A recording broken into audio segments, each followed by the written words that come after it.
Totoo ba yung sinasabi nila na yung mga minivan daw kasi mga ano yan eh, mga laging nag-overheat? Totoo ba yun, sir? Dito sa minivan na to, parang natupad yung pangarap ko eh. Kasi pangarap ko maging pogi. Eh pag dala-dala ko to, parang feeling ko lagi akong pogi eh.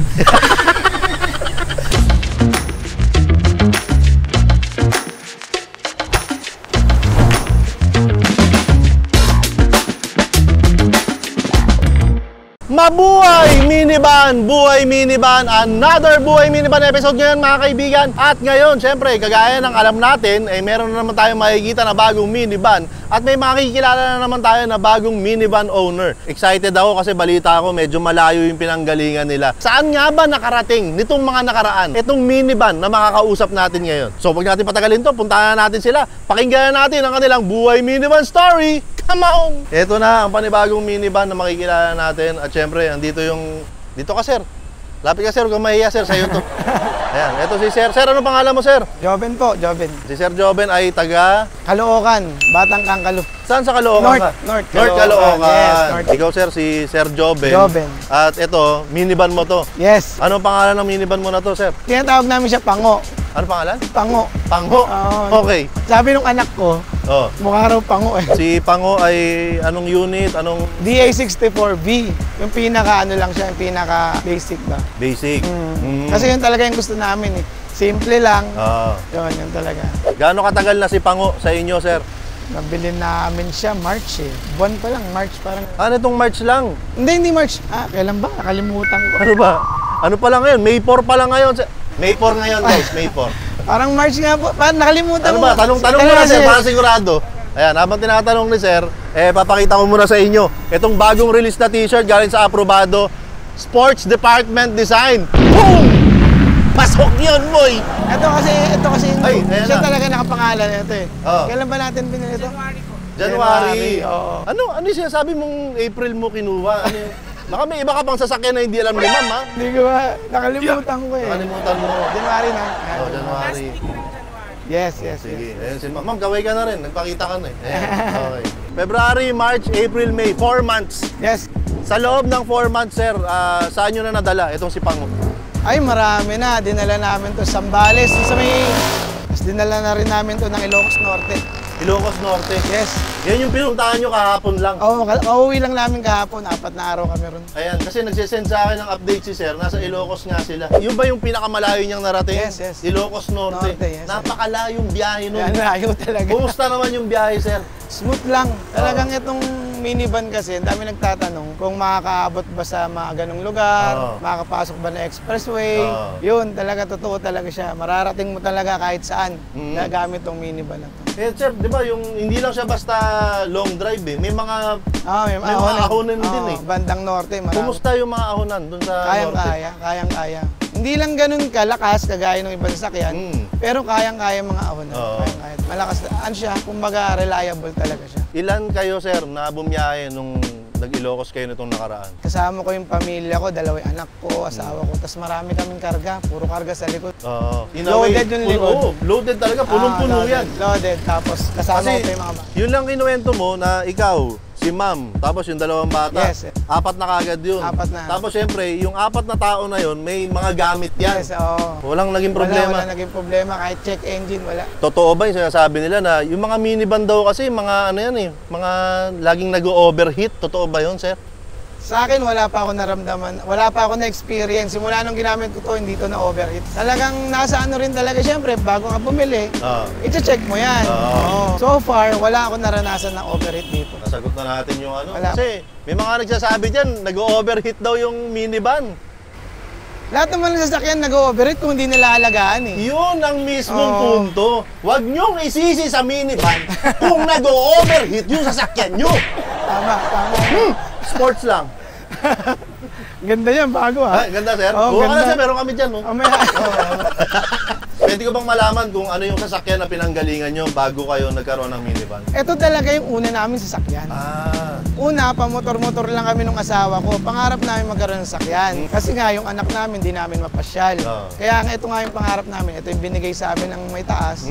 Kaya laking pasalamat namin, ito napili namin. Wala kaming pinagsisiyan. Pwede ba nating malaman, sir, kung paano mo nakakilala yung minivan? Saan mo unang nabalitaan na may minivan? Sa'yo. Talaga ba? Sa'yo. Sa akin. Napanood kita, napanood kita. Naalala mo ba kung ano yung unang video ko na napanood mo? Pupunta mo na ng Davao nun eh. Kasi nag-ano ka na parang si Dodong, order ka yata kay Dodong. Oo, pinuntahan namin si Dodong. Talagang sinadya mo siya. Oo. Nung bibili ka nito, talagang sinadya mo siya. Tapos hanggang sa inintay mo siyang makarating dito. Ayun. Nasubaybayan ko yun. Ano, na-inspire ka ba ron o nabuisit ka lang? Hindi kasi siyempre, bilang ako, naghanap ako ng sasakyan. Tumitingin-tingin din ako sa mga napanood ko hanggang sa inaral ko din. Nag-research din ako tungkol dito. Parang naiiyak ka, sir. Hindi naman. Pagod lang. Pagod. Oo, galing Ilocos eh. Ilang oras yung biyahe, sir? Ay, kung mula norte, mga 10 yan. 10 oras na, dire-diretso yun. Dire-diretso yun. Pero ikaw, nakailang stopover kayo? Stopover, 2, 3, ganun. Yung pang kwintas mo, galing din sa Ilocos? Ang galing ng asawa ko to sa akin. Thank you Saudi yata galing. Nag-thank you talaga. Ngayon mo talaga nag-thank you Sir, okay lang ba sir kung igutan natin si sige po. Si Pango? Sige po. Sige, yung aming humble Pango. Ayan. Pero bago natin igutan si Pango, panoorin nyo muna to.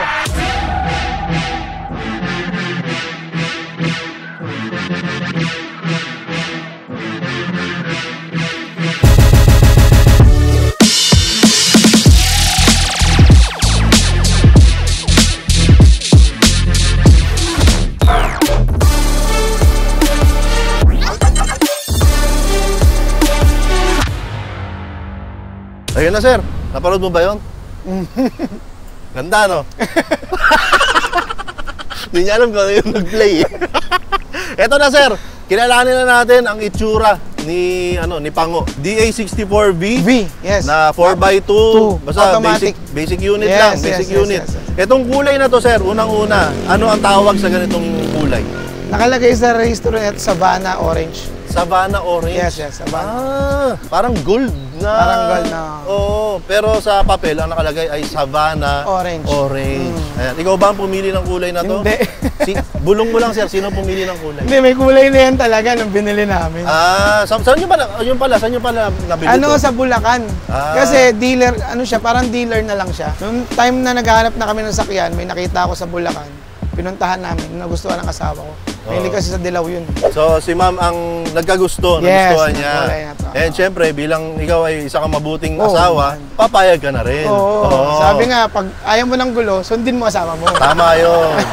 Natandaan nyo yun. So, ito sir, kumbaga, nung kinuha nyo siya, ito na itsura niya. Yan na po yun. Ito na itsura niya. Yan na. Ito sir, itong sticker na to, anong ibig sabihin niya? Anong nakalagay dyan? It's Speed Hunter yata. Speed Hunter. Speed Hunter? Yes. Parang di ka sigurado. Alamin nyo nga, baka mamaya nagmumura na to, hindi natin alam eh. Pero mukhang mabait naman si sir, mukhang hindi naman siya mapahig na may nagmumura sa sakyan niya. Actually, tuwing may umaalis ako, may nagtatanong talaga ano ibig sabihin nito. Kailangan nating malaman talaga kung ano ibig sabihin nito. Pero yung yung pamangkin namin, kasi marunong magbasa yun, ang nakasulat daw, Speedo Hunter. Speedo Hunter. Yeah, so parang in English, Speed Hunter. Ayan, maniwala na lang tayo doon. Pero kayo, kung nakakaintindi kayo ng ganyang Japanese yan sir. Japanese. Ayan, comment nyo dyan kung ano yung ibig sabihin talaga nito. Nung kinuha nyo to, ito na ba talaga yung bags and tires niyan? Yes po. Yan po. Hindi ko talaga pinalitan.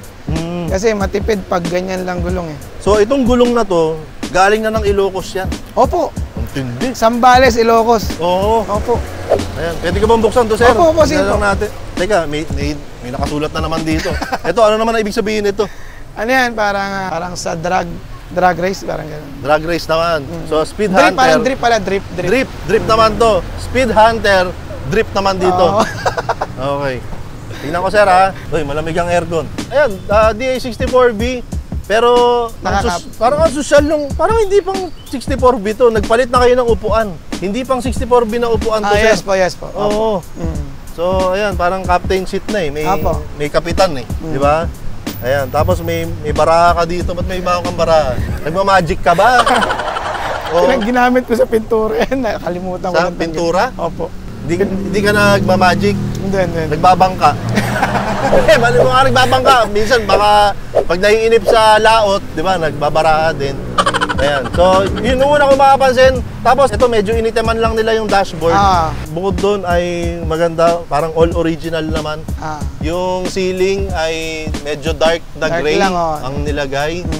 Tapos, ayan, may dashcam sa harap, sa likod, pati sa loob meron. Ayun, maganda. Simple lang. Simple, yes. Dito sir, sa gitna. Tignan ko na rin. Sige po. Okay lang ba? Madami lang gamit, pero okay lang po. Ayan. So dito naman sa gitna, ang nakikita ko rito, ayan, may mga bag, may baon. Gamit kasi ni Mrs. papasok mamaya. May mga chichirya. Baon ni Ma'am to. Kay Ma'am to. Okay. Papasok siya mamaya eh. Oo. Merong dalawang dual electric fan sa ibabaw para siguradong mahanginan. Umikot yung lamig. Oo, yung mga nasa gitna. And itong nasa gawin likod para maibalik naman. Parang gano'n, para umiikot nga yung hangin. Mag-circulate yung hangin. Oo. Yun ang maganda sir, di ba? Sa minivan. Simple lang. Simple pero reliable talaga. Yun. Oh, may ano ka pa rito, may palawit pa. Ayan. Sir, meron kang ano rito. May sticker ka na... Asawa ko nagkabit niyan. Oh, Isaiah 60:22. Ano ba yung sinasabi ng Isaiah 60:22? Hindi ko rin alam eh. Nakalimutan. Asawa ko kasi nagkabit. Dapat yata yung asawa mo in-interview ko rito eh. Parang siya yung mas nakakaalam ng mga bagay-bagay dito eh. Ma'am, may tatanong pala ako sa'yo. Yes po. Kasi hindi nasagot ni Sir kanina eh. Ano yung nakasulat sa Isaiah 60:22? When the time is right, the Lord will make it happen. Sabi ko nga, nung binili namin to, talagang wala kaming plano talagang bumili ng sasakyan. Tapos meron kaming mga nagustuhan. Hindi namin nakuha. So sabi ko, baka ito talaga yung para sa amin. Kaya sabi ko, ito yung parang perfect na verse. Ayun, Isaiah 60:22. Okay, dito sa likod, ang nakikita ko naman dito, meron din siya nung upuan, parang compartment din to sir, no? Pwede ko ba tignan kung ano laman ito? Ba't parang natatawa ka? Dito ka sir. Mga gamit lang yan. Dito ka. Baka may ahas dyan. Parang ayaw ka lang buksan. Tignan ko lang sir. Gamit lang po. Ayan, mga basic na Kailangan natin ng mga tools eh. Oo, tapos meron din ganito. Pagka may kasama talagang anak. Bata, yes. Kasi para habang kumakain sila, ayun, may parang table yan sir, no?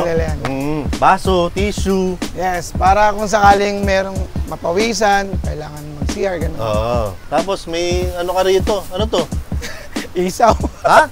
Isaw, tsaka butcheron. Oo nga, saan galing to? Paninda namin. Paninda nyo? Oo, tingnan to. Pagtitinda rin kayo ng ganito. Opo. Ayan o. Kayo gumagawa nito, sir? Kahit iba't ibang lugar na napuntahan yan. Talaga? Mamaya pag-usapan natin to ha. Sige Off cam ha. Sige. Ayan, ano pa meron dito? Ano pa mga tinitinda nyo rito? Actually, marami kaya lang, di lang namin dala ngayon. Iba't iba. Ayan, may ano ka pa rito? Fire extinguisher. Yes, importante yan. Ako wala pa ako niyan. Yung roof rack mo na yan, sir. Andyan na rin yan nung binili mo to. Ako na lang nagkabit niya. Ay, ikaw na nagkabit. Wala yan nun. Pina-update mo naman yung registro mo dyan. May nakalagay na, detached ano. Meron na, may nakalagay na. Ayan na sir, naipakita mo naman na kung ano yung labas at loob ni Pango. Tapos naikwento mo na rin na naibiyahe nyo na to kung saan-saan, nakating pa to ng Ilocos. Pero sir, sabi mo nga, January nyo lang nakuha to, February, March, April, May, 4 months pa lang. Yes po. Pero sa loob ng 4 months na yun, sir, gusto kong malaman ngayon, ano yung naiambag ni Pango sa'yo at sa pamilya mo mula nung dumating siya? Malaki. Kasi talagang dito sa minivan na to, parang natupad yung pangarap ko eh. Kasi pangarap ko maging pogi. Pag dala-dala ko to, parang feeling ko lagi akong pogi eh. Kaya ba yung bigote mo, sir? Parang bigote ni Gestoni Alarcon yan eh. Si Gestoni Alarcon ba yung pinag-ano mo ng bigote? Inspired kay Gestoni. Ayan. Pero bukod doon sa pagiging pogi natin, sir, kasi given na yun eh. Yes. Ano pa naiambag niya sa pamilya? Marami kasi workhorse namin to, ginagamit namin to sa negosyo. Importante pag pinapasyal namin anak namin, nasasama namin sila. Dati kasi pamotor-motor lang kami, hindi namin madala. Ngayon nadadala na namin. Talagang malaking bagay sa amin to, talagang mahal na mahal namin to. Sulit, oo. Sa lahat ng pinuntahan nga namin, lagi may nagtatanong dito eh. Kumbaga, parang artista nga eh. Akala nga nila vlogger ako. Saan nag-vlog ka natin? Sa'yo nag-vlog lumabas ka na mga rin. picture sila, vlogger. Hindi po ako vlogger, sabi ko. Wala kang interest sa pagbablog. Wala, kaya mo talaga. Totoo yun, yung kinuwento ni Sir, na parang ano ka instant celebrity ka. Oo. Pag naka-minivan ka. Unique kasi siya. Yung dahil bihira mo siya makita sa kalsada, yung mga tao napapatingin talaga. Tsaka kakausapin ka talaga nila. Minsan nga one time, nasa CR ako, punta akong sa may gas station. May humarang sa akin, sir. Sabi sa akin nung naka-Innova. Sabi ko, sandali lang po, mag-ano lang ako, CR lang ako. Hanggang sa, ang tagal ko na dun sa CR, paglabas ko, nandun pa siya. Hinihintay ka talaga? Hinihintay niya talaga ako. Hindi ba na-CR din siya? Hindi naman. Hinihintay niya talaga ako para magtanong dito kasi gustong-gusto niyang palitan yung Innova niya nito. Actually, marami na tayo nakausap na ganyan. Galing ng Innova, galing ng SUV. Kasi malalaki kasi yung minivan. SUV. Ito maigsi lang, kayang-kayang isingit. Gaya ng lagi nating sinasabi at nakikita naman natin dito sa bansang Pilipinas, Matraffic, maliit ang ating mga kakalsadahan, lalo dito sa Metro Manila. So kung meron mang ideal na sasakyan na pwedeng gamitin dito sa Kalakhang, Maynila, minivan po yun. Yun naman para sa amin. Sa akin, totoo. Hindi naman namin sinasabi na dapat ganun din ang thinking nyo. Pero kung kami ang tatanungin, minivan ang bagay sa Kalakhang, Maynila. Sir, kahit na kinuwento na natin yung mga magandang ambag ni Pango, tapos nakwento na rin natin na minivan ang bagay sa Metro Manila, maraming hindi naniniwala sa sinasabi natin. Yung iba nagdadalawang isip kung kukuha sila ng minivan o hindi. Ngayon, sir, bibigyan kita ng pagkakataon para makausap yung mga nagdadalawang isip. Ano ang gusto mong sabihin sa kanila ngayon, sir? Kausapin mo na sila. Sa mga nagdadalawang isip na kumuha ng minivan, magdalawang isip lang kayo.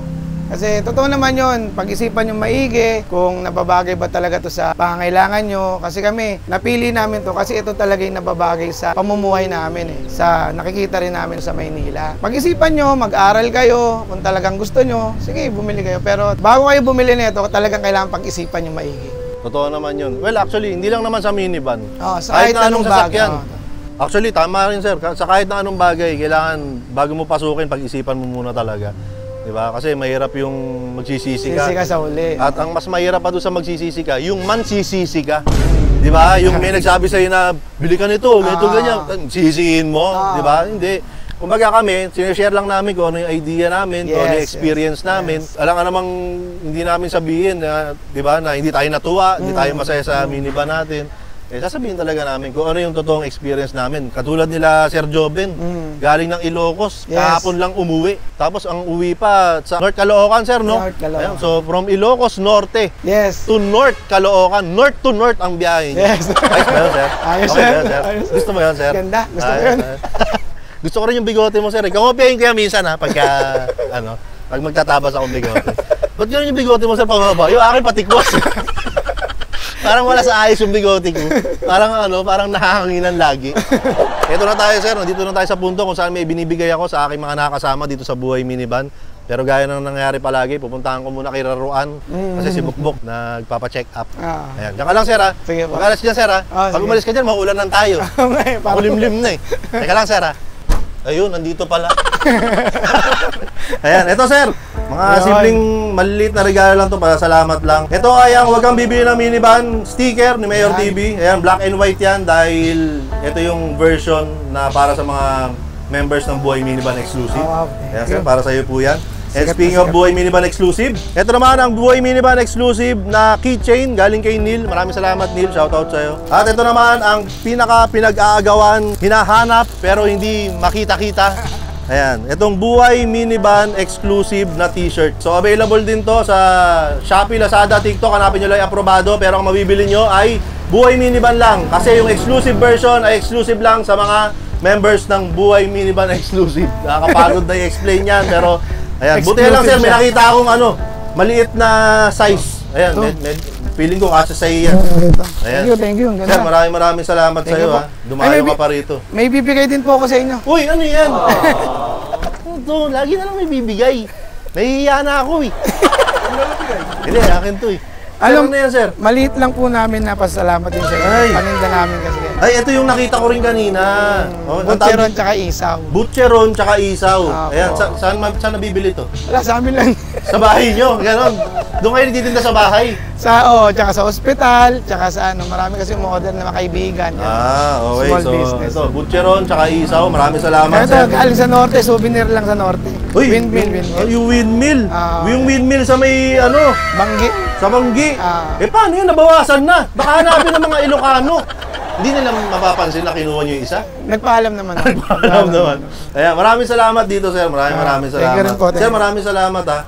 Thank you sa'yo. At siningit mo kami sa schedule mo ngayong araw na to. Alam ko, narinig ko, pasok pa si ma'am. Tapos pagod pa kayo, kauuwi nyo lang galing Ilocos. Salamat sir, na-appreciate ko yun. Thank you po. Kasama pa rin natin si Sir Joben. Andito si Pango, ang kanyang minivan. At ang masasabi lang namin sa inyo ay, huwag kang bibili ng minivan! At isa na namang kwento ng buhay minivan ang ating napakinggan. Ngayon nga ay nasaksihan natin ang buhay minivan story ng ating bagong kaibigan na si Sir Joben. Ayan, at ang kanyang minivan na si Pango. Huwag na nating patagalin pa. Ang pag-usapan natin, galing sila ng Ilocos. Galing sila ng Ilocos Norte. Apakalayo nun. So yung mga nangangamba dyan, na ang dami nagsasabi kasi na pang malapitan lang, pang city driving lang, hindi kaya ng long ride, hindi kaya ng ahonan. Super basic unit mga kaibigan. Super basic unit, DA64V, 4x2, di ba? So, ewan ko, non-turbo yata, di ba? So, talagang super basic lang. Pero bumiyahe ng napakalayo, hindi ko alam kung ilang daang kilometro ang binyahe niya papunta ng Ilocos Norte, galing sa Caloocan Norte, di ba? Tapos yun nga, kwento niya kanina, sa may bandang norte, ang dami mga paahon doon na kayang-kaya rin naman. So ano pa problema nyo? Ha? Ano pa problema nyo? Ha? Tapos yun pa, nakita naman natin, kinuwento naman niya na ang saya nila ng pamilya niya kasi sama-sama na sila nakakabiyahe ngayon. Ano pa, nagagamit nila sa kanilang kabuhayan, sa kanilang hanap buhay. Ayun, panghatid kay ma'am, di ba, pagpapasok. Tapos ang dami raw nilang mga tinitinda-tinda, nagtitinda sila ng mga isaw, ng butcheron, ng bigas, di ba? So lahat daw yun ay pwede nila ikarga sa kanilang minivan. Nakailang sakong bigas na raw sila na kinakarga dun sa minivan nila na yun na si Pango, di ba? Ewan ko sa inyo, ano problema nyo? Sabi ko sa inyo, kaming mga may minivan, mabait kami. Nununtok. Ba't nanununtok, boy? Galit ka? Oh, hindi ako galit. So, ayan. O tapos, kagaya ng karamihan ng mga may minivan, yung minivan nila na si Pango, ang kanilang kauna-unahang sasakyan, di ba? Perfect na perfect talaga. Para sa mga katulad natin na first time bibili ng sasakyan na bumili ng minivan. So, kung ikaw ay bibili ng minivan, meron kang sarili mong minivan, nagagamit mo ang minivan sa iyong buhay at kinabubuhay, basta mahilig ka sa minivan, gusto mong ma-feature lang dito sa ating buhay minivan na mga episode, wala kayo ibang dapat na gawin, kundi mag-message lamang sa Buhay Minivan exclusive na Facebook page para mapag-usapan natin, maiplano natin kung kailan, saan at paano tayo magkikita para ma-shoot na natin ang Buhay Minivan story na ikaw naman ang magkukwento.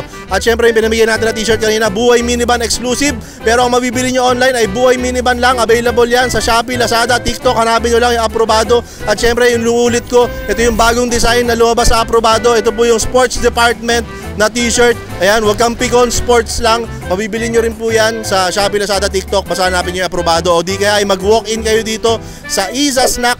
Located po kami dito sa Unit 11, Danding Building, CJ Santos, Malinta, Valenzuela City. Nandito rin po ang ating mga siomay rice, unlimited siomay rice at kung ano pang mga merienda na pwede nyo kainin. Pag kayo'y malungkot, pag kayo'y masaya, pwede kayong pumunta. Okay? So, hintayin namin kayo.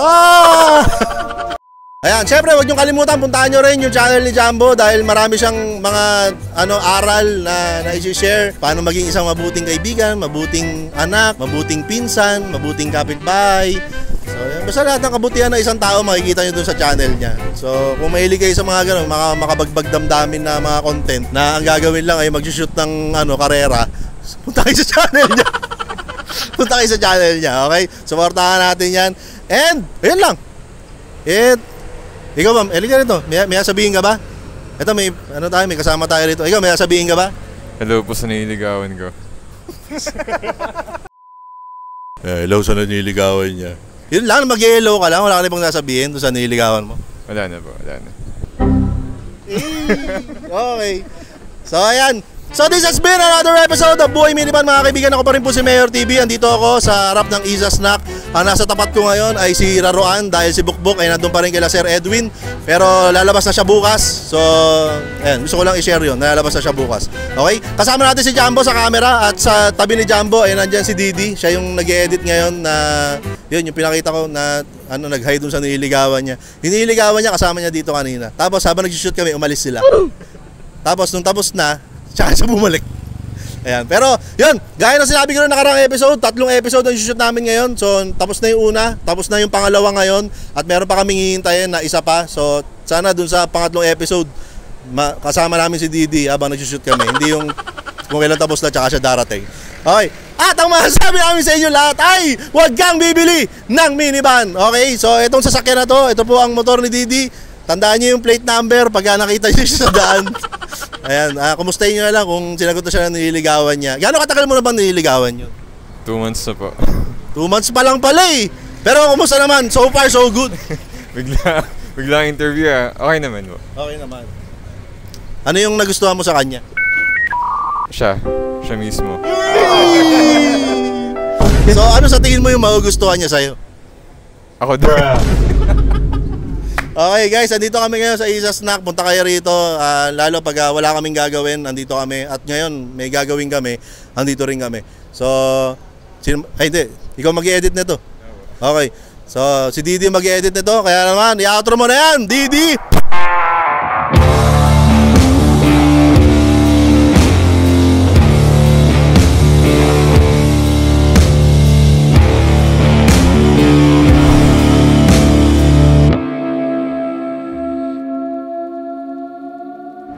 Okay, kakatapos lang namin i-shoot yung episode nila. Ito, si Sir Joben. Nag-shoot pa si Jumbo. Sino nagpapa-shoutout na taga-Europe? Ayun, shoutout ko nga pala yung bayo ko sa Europe, sa Croatia. Mark Gerson Tenoria, tsaka si Ryan, Rick Anthony. Ba't parang di mo sila kilala? Bayaw Ryan, tsaka si Bayaw Tonton. Ayan, mga bayaw mo yan. Mga bayaw ko. Ano yan, mga utol ni ma'am. Yes. Ayan. Ba't si ma'am, hindi, ikaw na rin ma'am, batiin mo lang kapatid. Kapatid mo pala yun, ba't di ikaw bumati? Kuya Ton, huwag kang bibili ng minivan. Ayan. Sabi ni Mayor TV. Ayan. Tsaka yung ano pala yung grupo. Oh, sino? Yung SEOC, yung Suzuki Every Owners Club. Napakabait ng mga nandiyan talaga, wala akong masabi. Pag may problema ako, tinutulungan nila ako. Tsaka yung mga kumpare ko na gumagawa ng van kapag lalabas kami ng Maynila. Si Roland, si Mark, tsaka si Tatay Ben. Yun. Thank you. Ayos. Ginawa mo ng wawawin tong video. Maraming salamat kay Sir Joben tsaka sa buong pamilya niya. Ayan. Hi. Ikaw boy, may shoutout ka ba? Yung sumira ng buhay mo, i-shoutout mo. Shoutout sa'yo. Shoutout mo, ano pangalan? Ano pangalan? Alin? Yung sumira ng buhay mo. Wala na siya. Wala na ba? Okay na. So, ano, pababayaan na lang natin. Ganun talaga minsan, pababayaan mo na lang. Move forward ka na lang. Kaya mo nang, kumbaga, kahit na sirang-sira ka na, iakbang mo na lang. Oo. Ganun. Kasi gano'ng kahirap yan, kailangan mo iakbang pa forward. Tama yan. Anong letter? Walang letter? Letter? Oo. Huwag na. Wag na? Oo. Oh, Gusto sige. mo ba? Hindi na. Baka madamay pa ako.